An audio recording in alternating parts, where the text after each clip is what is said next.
राधे राधे दोस्तों, जब आप मथुरा वृंदावन आइएगा तो सबसे पहले श्री कृष्ण जन्मभूमि के दर्शन करने ज़रूर आइएगा।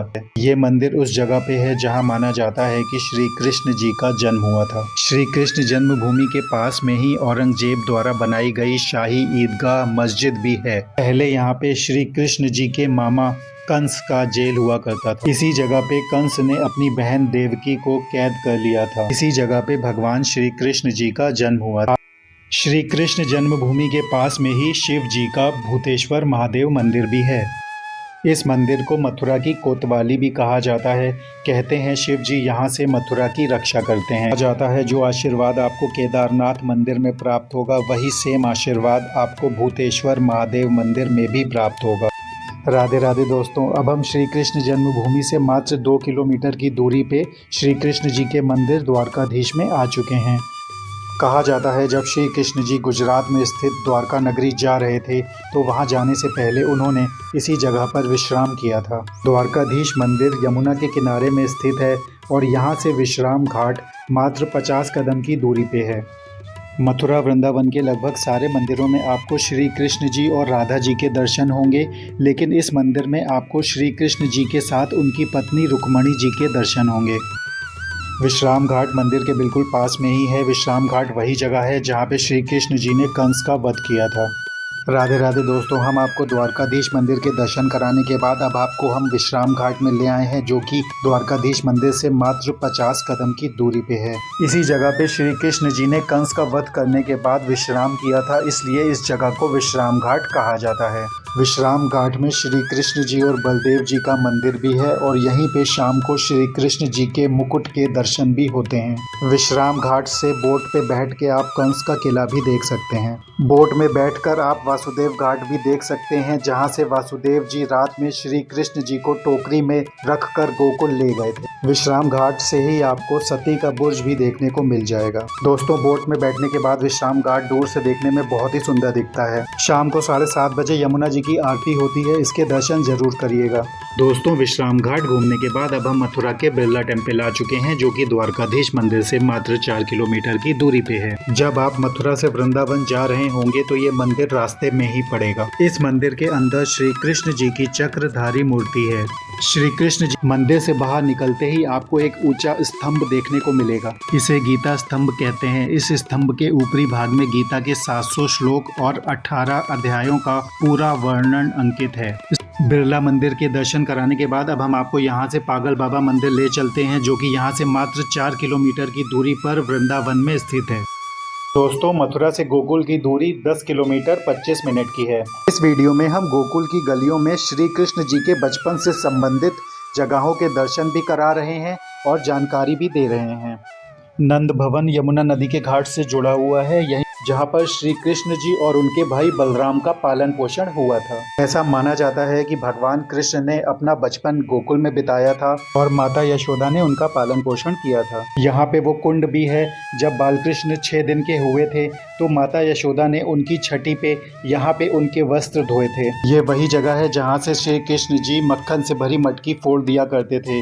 गोकुल की इसी जगह से आप होली का लाइव टेलीकास्ट टीवी पर देखते हैं। अब आपको ठकुरानी घाट ले चलते हैं। ठकुरानी घाट गोकुल का बहुत ही प्रसिद्ध घाट है। कहा जाता है यमुना महारानी इसी घाट के सामने प्रकट हुई थी। ये घाट बहुत खूबसूरत बना हुआ है। यहाँ पे बोटिंग जरूर करिएगा। यहाँ बंदरों से थोड़ा सावधान रहिएगा। गोकुल में पार्किंग की बहुत अच्छी सुविधा है। गोकुल की गलियों से अब हम होते हुए 7 मिनट और 3 किलोमीटर की दूरी तय करके रमण रेती आश्रम आ चुके हैं। रमण रेती आश्रम के सामने एक चिड़ियाघर बना हुआ है जिसमें आपको बहुत सारे हिरन देखने को मिल जाएंगे। रमण रेती मंदिर की ये प्रथा है कि यहाँ हाथी ही भगवान की आरती करता है। इसी प्रथा को आगे बढ़ाने के लिए 10 साल पहले हथनी राधा और हाथी माधव जब वो बहुत छोटे थे तो यहाँ पे लाए गए थे। 5 साल पहले माधव नाम का हाथी ही यहाँ पे आरती किया करता था। बीमारी के कारण जब माधव नाम के हाथी की मृत्यु हो गई तो उसके बाद राधा नाम की हथनी ने यहाँ पे आरती करने की जिम्मेदारी उठा ली। लगभग 5 साल से राधा नाम की हथनी ही यहाँ पे आरती कर रही है। रमन रेती आश्रम की बालू में ही श्री कृष्ण जी अपने बचपन में खेला करते थे। आज भी जब श्री कृष्ण जी के भक्त रमन रेती आश्रम जाते हैं तो रेत में जरूर खेलते हैं। रमन रेती आश्रम की रेत की एक खासियत है कि ये आपके कपड़े और शरीर पे नहीं चिपकती है। ये मंदिर का गर्भगृह है। रमन रेती आश्रम आइएगा तो यहाँ के कुंड में स्नान जरूर करिएगा। आपको पास में ही 84 खंबा मंदिर ले चलते हैं। रमन रेती आश्रम से 84 खंबा मंदिर मात्र 2 किलोमीटर 6 मिनट की दूरी पे है। भगवान श्री कृष्ण जी का बचपन 84 खंबा मंदिर में ही बीता था। 84 खंबे के बारे में एक बात और है कि इस मंदिर के 84 खंबे आज तक कोई सही से गिन नहीं पाया है। हर बार गिनती करने में या तो 1-2 खंबे ज्यादा निकल जाते हैं या 1-2 खंबे कम निकल जाते हैं। इसी मंदिर में भगवान श्री कृष्ण अपनी माँ यशोदा जी के साथ रहा करते थे। यही कारण है कि इस मंदिर में भगवान श्री कृष्ण जी का बाल रूप मौजूद है। यहाँ से आपको ब्रह्मांड घाट ले चलते हैं, जो कि यहाँ से 3 मिनट 1 किलोमीटर की दूरी पे है। यमुना नदी के किनारे ब्रह्मांड घाट स्थित है और यहाँ के घाट बहुत ही खूबसूरत बने हुए हैं। मंदिर के गर्भगृह में भगवान श्री कृष्ण जी की बहुत ही खूबसूरत मूर्ति विराजमान है। ब्रह्मांड घाट वही जगह है जहाँ पे भगवान श्री कृष्ण जी ने अपना मुंह खोलकर माता यशोदा को संपूर्ण ब्रह्मांड के दर्शन अपने मुख में ही करा दिए थे। ब्रह्मांड घाट के बगल में ही श्री गुरु शरणानंद महाराज जी का आश्रम है, जहाँ पे हर रोज सुबह 5:30 बजे और शाम को 7 बजे यमुना जी की आरती की जाती है। इसके साथ ही हमारी मथुरा के पास स्थित गोकुल की यात्रा समाप्त होती है। दोस्तों, वृंदावन के पागल बाबा मंदिर को कई लोग आगरा के ताजमहल से भी ज्यादा खूबसूरत मानते हैं। पागल बाबा मंदिर के सामने एक कुंड भी है, जिसके सामने शिव जी का एक छोटा मंदिर भी है। इस मंदिर को ध्यान से देखने पे सभी धर्मों की धार्मिक इमारतों की झलक इसमें दिखाई देती है। इस मंदिर में टोटल 9 मंजिलें हैं और हर मंजिल में एक मंदिर बना हुआ है। इस मंदिर की ऊंचाई टोटल 221 फीट है। जिस तरह संगमरमर के ताजमहल को देखने अनगिनत लोग आगरा आते हैं, बाबा चाहते थे कि इसी तरह संगमरमर के श्री कृष्ण जी के इस मंदिर को देखने लोग वृंदावन आएं। कहा जाता है पागल बाबा मंदिर की दीवारों पे जो भी मन की मुराद लिखी जाती है वह पूरी हो जाती है। इसलिए पागल बाबा मंदिर की दीवारों में आपको अनगिनत मुरादें लिखी हुई दिखेंगी। इस मंदिर के हर फ्लोर पर मंदिरों के दर्शन करते हुए जब आप टॉप फ्लोर पे पहुंच जाओगे तो वहां से नीचे देखने पे आपको बहुत ही सुंदर दृश्य दिखाई देगा। यह मंदिर ताजमहल जितना ही खूबसूरत है। यहाँ आने पे बिजली से चलने वाली झांकियों के दर्शन जरूर करिएगा। यहाँ से अब आपको वृंदावन के बांके बिहारी मंदिर ले चलते हैं।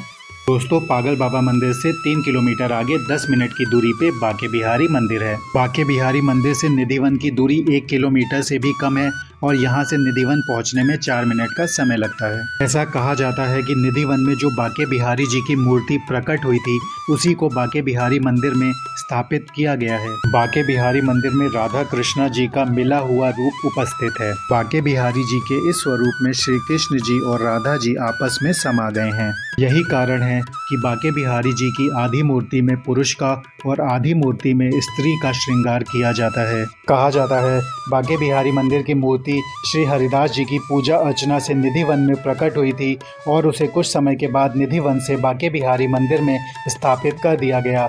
हरिदास जी अकबर के नवरत्न तानसेन जी के गुरु थे। इस मंदिर में श्री कृष्ण जी के बाल रूप की पूजा की जाती है। श्री कृष्ण जी का बाल रूप घंटियों की आवाज से डर न जाए, इसलिए इस मंदिर में घंटियां नहीं लगी हुई हैं। दोस्तों, बांके बिहारी मंदिर से अब हम निधिवन आ चुके हैं। कहा जाता है निधिवन में तुलसी के पेड़ रात में गोपियों के रूप में परिवर्तित हो जाते हैं और श्री कृष्ण जी के साथ रास लीला करते हैं। दोस्तों, निधिवन में आपको वह स्थान देखने को भी मिलेगा जहाँ पे बांके बिहारी जी की मूर्ति प्रकट हुई थी। यहीं पे प्रकट हुई मूर्ति बांके बिहारी मंदिर में स्थापित की गई है। निधिवन में ही आपको ललिता कुंड भी देखने को मिलेगा। कहा जाता है श्री कृष्ण जी ने गोपियों की प्यास बुझाने के लिए इस कुएं को अपनी बांसुरी से उत्पन्न किया था। निधिवन में रंग महल भी है, जहाँ पे कहा जाता है रात में श्री कृष्ण जी राधा रानी का श्रृंगार करते हैं। कहा जाता है हर रात श्री कृष्ण जी और राधा जी रंग महल आते हैं। निधिवन में ही रास मंडल भी है, जहाँ पे श्री कृष्ण जी रात में गोपियों और राधा रानी के साथ रास लीला करते हैं। कहा जाता है ये वही जगह है जहाँ पे तुलसी के पेड़ रात में गोपियां बनकर श्री कृष्ण जी के साथ रास लीला करते हैं। निधिवन में ही विश्व का इकलौता बंसी चोर राधा रानी का मंदिर भी स्थित है। अब हम आपको निधिवन के पास स्थित शाहजी और राधा रमन मंदिर के दर्शन करा देते हैं। निधिवन से शाहजी मंदिर 25 कदम की दूरी पे है। पूरे मथुरा वृंदावन में सबसे ज्यादा सामान छीनने वाले बंदर आपको शाहजी मंदिर के आसपास ही मिलेंगे। शाहजी मंदिर को टेढ़े खंबे वाला मंदिर भी कहा जाता है, क्योंकि इस मंदिर के सामने के खंबे टेढ़े मेढ़े बने हुए हैं। ये बहुत ही खूबसूरत मंदिर संगमरमर का बना हुआ है। यह मंदिर श्री कृष्ण जी को समर्पित है और इस मंदिर को बसंती कमरे वाला मंदिर भी कहा जाता है, क्योंकि इस मंदिर में एक ऐसा कमरा है जो सिर्फ बसंत पंचमी वाले दिन ही खोला जाता है। निधिवन से 25 कदम की दूरी पे राधा रमण जी का मंदिर स्थित है। मंदिर मेन गेट से थोड़ा अंदर जाके है, इसलिए गेट के बाहर अगर ग्रीन लाइट जली हो तभी अंदर जाइएगा। रेड लाइट जलने का मतलब है कि मंदिर अभी बंद है। इस मंदिर के अंदर बाहर से लाए प्रसाद का प्रयोग नहीं किया जाता है। मंदिर की भट्टी में जो प्रसाद बनता है वही श्री कृष्ण जी को चढ़ाया जाता है। कहा जाता है राधा रमण मंदिर में स्थित मूर्ति के दर्शन करने मात्र से पूरे वृंदावन धाम के दर्शन करने का फल मिल जाता है।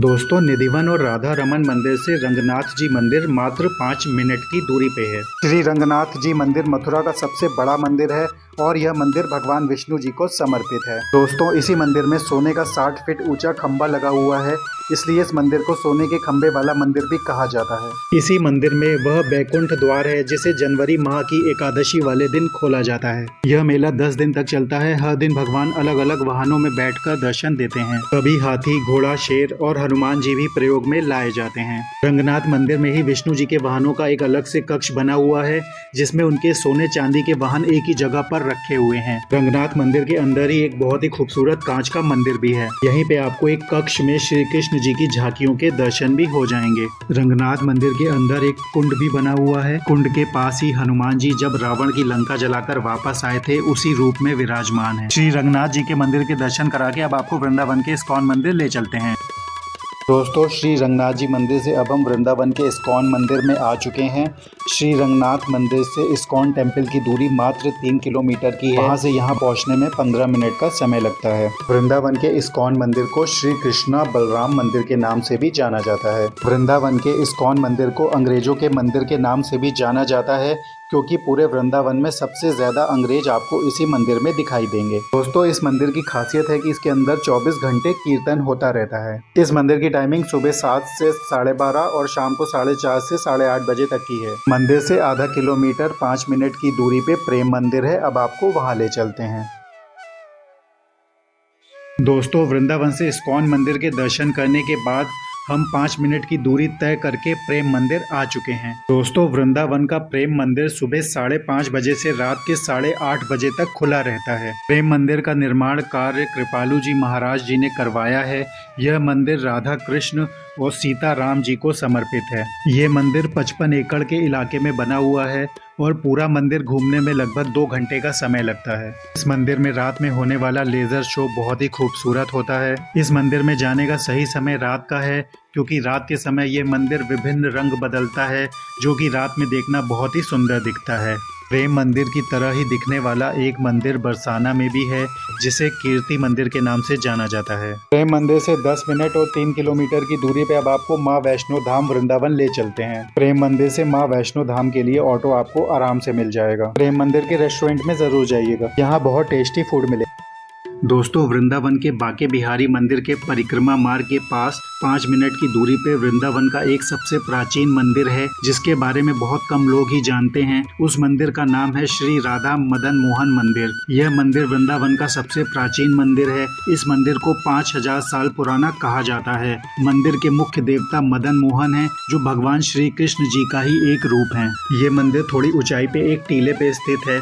इस मंदिर से वृंदावन और यमुना नदी का खूबसूरत नजारा भी देखने को मिलता है। ऐसा कहा जाता है कि राक्षस कालिया पर विजय पाने के बाद भगवान कृष्ण ने इसी पहाड़ी पर विश्राम किया था। इस मंदिर की टाइमिंग सुबह 6 बजे से 11 बजे तक और शाम को 5 बजे से 9:30 बजे तक की है। यहाँ से 2 किलोमीटर की दूरी पे निधिवन के पास स्थित घाटों के दर्शन कराने अब आपको ले चलते हैं। यहाँ से यमुना जी के घाटों की दूरी 10 मिनट की है। यहाँ पे बंदर मोबाइल छीन लेते हैं, उनसे सावधान रहिए। दोस्तों, श्री राधा रमण से 2 किलोमीटर और 10 मिनट की दूरी पर अब हम लोग निधिवन के पास स्थित घाटों के पास आ चुके हैं। यहाँ का एक प्रमुख घाट चीर घाट है। यह वही जगह है जहाँ पे श्री कृष्ण जी ने गोपियों के वस्त्र चुराए थे। इसी घाट में भगवान श्री कृष्ण जी के समय का पुराना कदम्ब का पेड़ आज भी है। दोस्तों, यहाँ पे केशी घाट भी है जहाँ पे श्री कृष्ण जी ने केशी नाम के राक्षस का वध किया था। केशी घाट में हर शाम को आरती भी होती है। निधिवन के पास स्थित केशी घाट वृंदावन के उन शांत स्थानों में से एक है जहां पर श्री कृष्ण जी ने बचपन में कई चमत्कार किए थे। यहाँ के घाट बहुत ही खूबसूरत बने हुए हैं और यहाँ आकर बोटिंग का आनंद जरूर लीजिएगा। ये घाट निधिवन से मात्र आधा किलोमीटर 5 मिनट की दूरी पे है। प्रेम मंदिर से अब हम माँ वैष्णो धाम मंदिर आ चुके हैं। इस मंदिर को माँ वैष्णो देवी मंदिर, जो कि कटरा जम्मू में स्थित है, उसकी तरह बनाने की खूबसूरत कोशिश की गई है। सबसे ऊंची मूर्ति होने के नाते 2013 में लिम्का बुक ऑफ रिकॉर्ड में मूर्ति का नाम दर्ज किया गया था। इस मूर्ति की ऊंचाई 141 फीट है। इस मंदिर की एक खासियत और है कि इसमें असली गुफा की तरह दिखने वाली एक गुफा बनी हुई है, जिसमें माँ वैष्णो देवी के 9 रूप विराजमान हैं। माँ वैष्णो के 9 रूप के दर्शन करने के बाद मंदिर की छत पर एक परिक्रमा मार्ग भी बना हुआ है। उस मार्ग से हम माँ वैष्णो देवी के दर्शन पास से कर सकते हैं। माँ वैष्णो देवी धाम का मेन मंदिर बहुत ही बड़ा और खूबसूरत बना हुआ है। इस मंदिर की दीवारों पे सारे भगवानों की बहुत ही खूबसूरत मूर्तियाँ बनी हुई हैं। मंदिर के गर्भगृह में माँ वैष्णो देवी की बहुत ही खूबसूरत मूर्ति विराजमान है। इस मंदिर में एक प्रसाद और खजाने का पैकेट मिलता है, वो जरूर लीजिएगा। माँ वैष्णो देवी धाम से कमल मंदिर 2 मिनट की दूरी पे, अब आपको वहाँ ले चलते। दोस्तों, प्रियांक जू मंदिर ही वृंदावन के कमल मंदिर के नाम से जाना जाता है। यह मंदिर श्री राधा कृष्ण जी को समर्पित है। इस मंदिर की छत पर 125 फीट ऊंचा कमल का फूल बना हुआ है। ये मंदिर माँ वैष्णो धाम से आधा किलोमीटर 5 मिनट की दूरी पे है। इस मंदिर के दोनों तरफ सरोवर बने हुए हैं, जिसमें फव्वारे लगे हुए हैं। रात में यह मंदिर लाइट में देखने में और भी ज्यादा खूबसूरत दिखता है। इस मंदिर के गर्भगृह में राधा कृष्ण जी की बहुत ही खूबसूरत मूर्ति विराजमान है। मंदिर के चारों कोनों में भगवान गणेश, हनुमान जी और भगवान शिव के मंदिर बने हुए हैं। मंदिर के निर्माण में संगमरमर का प्रयोग किया गया है। कमल मंदिर के दर्शन के बाद अब हम वृंदावन के प्रसिद्ध कांच के मंदिर के दर्शन करने जा रहे हैं। कमल मंदिर से 7 किलोमीटर और 15 मिनट की दूरी पे अब हम लोग कांच के मंदिर में आ चुके हैं। कांच के मंदिर को ही श्री कृष्ण प्रणामी परमधाम वृंदावन के नाम से जाना जाता है। मंदिर में एंट्री करते ही राइट हैंड साइड में सेल्फी पॉइंट है, जिसमें श्री कृष्ण जी अपनी उंगली में गोवर्धन पर्वत को उठाए हुए हैं। दोस्तों, इस मंदिर की छत में, दीवारों में और पिलर्स में सब जगह कांच ही कांच लगा हुआ है। इस मंदिर की कांच की कारीगरी की खूबसूरती देखकर आप हैरान रह जाएंगे। कांच की इतनी सुंदरता देखकर श्रद्धालुओं का मंदिर से पूजा हॉल से बाहर आने का मन ही नहीं होता है। बहुत कम लोगों को पता है कि इस मंदिर के अंदर एक गुफा भी है, जिसका टिकट 5 रुपए है। इस गुफा के अंदर आपको श्री कृष्ण जी की लीला की सुंदर और मनमोहक आकर्षक झांकियां देखने को मिलेंगी। इस वीडियो में हमने आपको वृंदावन के 13 धार्मिक स्थलों के दर्शन करा दिए हैं। मथुरा के 5 धार्मिक स्थलों के दर्शन अभी बाकी हैं। वीडियो में बने रहिए, ये वीडियो आपके लिए गाइड का काम करेगा। दोस्तों, मथुरा बस अड्डे से बस का मात्र 60 रुपये किराया देके हम लोग गोवर्धन पर्वत की परिक्रमा करने के लिए आ चुके हैं। गोवर्धन पर्वत के पास बने बस अड्डे के पास से ही आपको बैटरी रिक्शा भी मिल जाएगा, जो आपको 200 से 300 रुपये लेकर 2 घंटे में गोवर्धन पर्वत की परिक्रमा भी करवा देगा और परिक्रमा मार्ग में बने मंदिरों के दर्शन भी करा देगा। गोवर्धन यात्रा मार्ग में पड़ने वाला सबसे पहला मंदिर पुछरी का लौठा है। कहा जाता है यहाँ आशीर्वाद लेकर ही गोवर्धन पर्वत की यात्रा आरंभ की जाती है। परिक्रमा मार्ग में पड़ने वाला दूसरा मंदिर श्रीनाथ द्वार मंदिर है। इसी मार्ग में आपको ठाकुर श्री श्री कृष्ण चैतन्य महाप्रभु जी का खूबसूरत मंदिर भी दिख जाएगा। गोवर्धन पर्वत के पास में ही राधा कुंड और श्याम कुंड भी है। गोवर्धन यात्रा के रास्ते में पड़ने वाले कुसुम सरोवर की सुंदरता आप देखते ही रह जाएंगे। गोवर्धन यात्रा का आखिरी मंदिर मानसी गंगा मंदिर है। कहा जाता है यहाँ पे स्नान करने से सारे पापों से मुक्ति मिल जाती है। गोवर्धन पर्वत से थोड़ा आगे बरसाना है, अब हम वहाँ जा रहे हैं। दोस्तों, गोवर्धन पर्वत से अब हम बरसाना आ चुके हैं। बरसाना में ही लठमार होली भी खेली जाती है। राधा रानी का मंदिर पहाड़ी पर थोड़ी ऊंचाई पे है, इसलिए हमें 200-250 सीढ़ियां ऊपर चढ़ के राधा रानी के दर्शन के लिए जाना होता है। गोवर्धन पर्वत से बरसाना आने में आधे घंटे का समय लगता है और गोवर्धन से बरसाना की दूरी 20 किलोमीटर की है। राधा रानी का मंदिर बरसाना बस अड्डे के बिल्कुल पास में ही है। मंदिर की टाइमिंग सुबह 6 से 12 और शाम की टाइमिंग 4 बजे से 8 बजे तक की है। मंदिर की टाइमिंग पर विशेष ध्यान दीजिएगा। अक्सर लोग दोपहर 1 बजे मंदिर पहुंच जाते हैं और उन्हें 4 बजे तक मंदिर खुलने का इंतजार करना पड़ता है। बरसाना वाले राधा रानी को श्री लाडली जी महाराज के नाम से बुलाते हैं। अभी आप उन्हीं के दर्शन कर रहे हैं। राधा रानी के मंदिर के दर्शन करने का सही समय रात का है, क्योंकि रात की लाइटिंग्स में मंदिर और भी ज्यादा खूबसूरत दिखता है। मंदिर ऊंचाई में होने के कारण ऊपर से नीचे देखने में बरसाना गांव बहुत ही सुंदर दिखता है। ऐसा लगता है जैसे हम किसी प्लेन में बैठे हैं।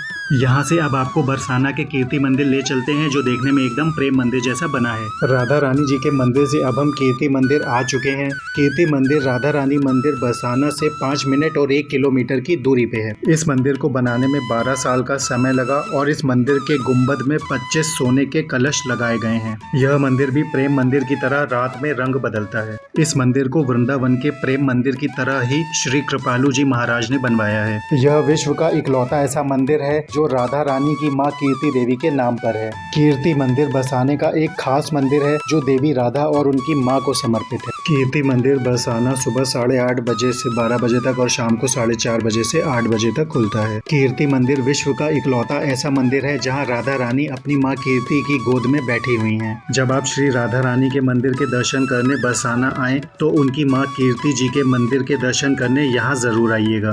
कीर्ति मंदिर में भी आपको प्रेम मंदिर की तरह ही खूबसूरत झांकियाँ देखने को मिलेंगी।